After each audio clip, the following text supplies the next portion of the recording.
सावधान सिद्ध ब्रह्मणा। ओ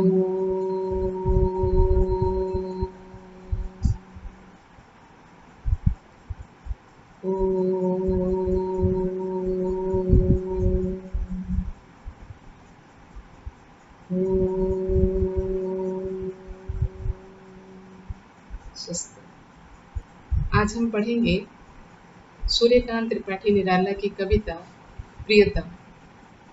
ये एक निबंध काव्य है, ठीक है। वे कविताएं जो कहानी कहती है, दृश्यों को लेकर बहती है, अधिक प्रचलित होती है। यदि कविताओं के इतिहास को टटोला जाए तो आप पाएंगे प्रारंभिक कविताएं या ग्रंथ इन्हीं कहानी रूपी कविताओं से भरे पड़े हैं, जैसे रामचरितमानस, महाभारत, पृथ्वीराज रासो। उसी तरह की ये कविता है प्रियतम। तो इसके कवि हैं सूर्यकांत त्रिपाठी निराला। तो सूर्यकांत त्रिपाठी निराला का हम कवि परिचय देख लेते हैं। पेज नंबर 20 निकाल लीजिए और देखिए।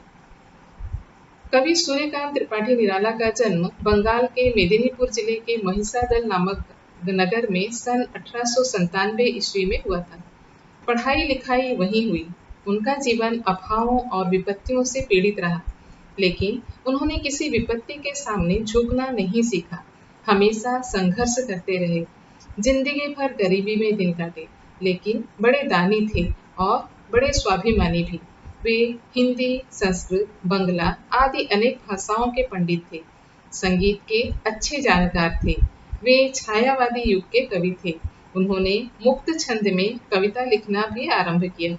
प्राकृतिक दृश्यों, मानवीय भावों तथा भारतीय संस्कृति को अपने काव्यों का विषय बनाया। अन्याय, अत्याचार व संकीर्णता के प्रति सदा विद्रोही बने रहे। परंपरा से हटकर उन्होंने नूतनता को अपनाया। दीन, दुखी, पीड़ित जनता के प्रति गहरी सहानुभूति व्यक्त की। उनकी कविता में जीवन संग्राम में लड़ने की प्रेरणा निहित है। उनकी रचनाएं हैं परिमल, गीतिका, अनामिका, कुकुरमुत्ता, अणिमा, बेला, नए पत्ते, अपरा आदि काव्य संग्रह, अलका, प्रभावती, निरुपमा आदि। उपन्यास हैं चतुरी चमार, सुकुल की बीवी आदि कहानी संग्रह तथा प्रबंध, प्रतिमा, निबंध संग्रह। तो ये तो रहा सूर्यकांत त्रिपाठी निराला का कवि परिचय। अब आते हैं हम काव्य पर, जो कि एक गद्यात्मक काव्य है। प्रियतम। एक दिन विष्णु के पास गए नारद जी। पूछा, मृत्यु लोक में वह कौन है पुण्य श्लोक भक्त तुम्हारा प्रधान? विष्णु जी ने कहा, एक सज्जन किसान है, प्राणों से प्रियतम। नारद ने कहा, मैं उसकी परीक्षा लूंगा। हंसे विष्णु जी सुनकर। यह कहा कि ले सकते हो। नारद जी चल दिए। पहुंचे भक्त के यहाँ। देखा हल जोत कर आया वह दोपहर को। दरवाजे पहुंचकर राम जी का नाम लिया। स्नान भोजन करके फिर चला गया काम पर। शाम को आया, दरवाजे फिर नाम लिया। प्रातःकाल चलते समय एक बार फिर उसने मधुर नाम स्मरण किया। बस केवल 3 बार। नारद चकरा गए। दीवा रात्रि जपते हैं नाम ऋषि मुनि लोग, किंतु भगवान को किसान ही यह याद आया। गए विष्णु लोग, बोले भगवान से, देखो किसान को, दिन भर में 3 बार नाम उसने लिया है। बोले विष्णु, नारद जी आवश्यक दूसरा काम एक आया है, तुम्हें छोड़कर कोई और नहीं कर सकता। साधारण विषय यह बात को विवाद होगा, तब तक यह आवश्यक कार्य पूरा कीजिए। तैलपूर्ण पात्र यह लेकर प्रदक्षिणा कर आइए भूमंडल की। ध्यान रहे सविशेष, एक बूंद भी इससे तेल न गिरने पाए। लेकर चले नारद जी आज्ञा पर धृत लक्ष्य।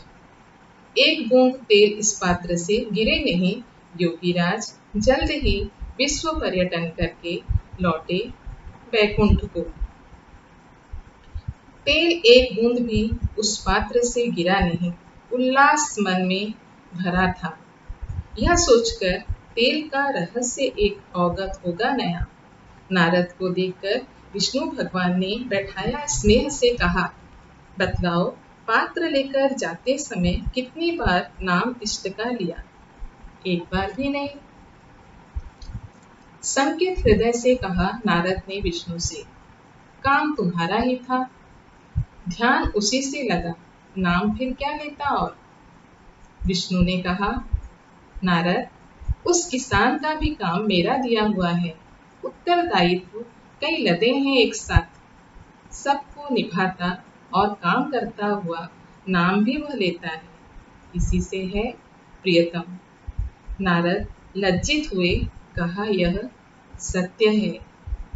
यह कविता हमें यह सीख देती है कि ईश्वर का सच्चा भक्त वही होता है जो अपने सभी कर्तव्यों का निष्ठापूर्वक पालन करता है। भक्ति का सच्चा स्वरूप कर्म करते हुए ईश्वर का नाम स्मरण करने में निहित है। भगवान विष्णु ने उस किसान को अपना प्रिय भक्त माना जो सुबह से शाम तक खेती करते हुए अपने सांसारिक कर्तव्यों का निष्ठापूर्वक निर्वाह करते हुए दिन में केवल 3 बार अपने इष्ट देव के मधुर नाम का स्मरण करता है। टॉमस फुलर ने कहा है, निर्मल अंतःकरण ही सर्वोत्तम ईश्वर है। इस कविता में बहुत सारे कठिन शब्द हैं, लेकिन किताब में आपके शब्दार्थ में दिए हुए हैं। फिर भी आपको पढ़ने के बाद अगर कोई शब्द कठिन लगता है तो आप मुझे फ़ोन करके पूछ सकते हैं। इसके प्रश्नोत्तर हम आपको लिखकर भेजेंगे। धन्यवाद।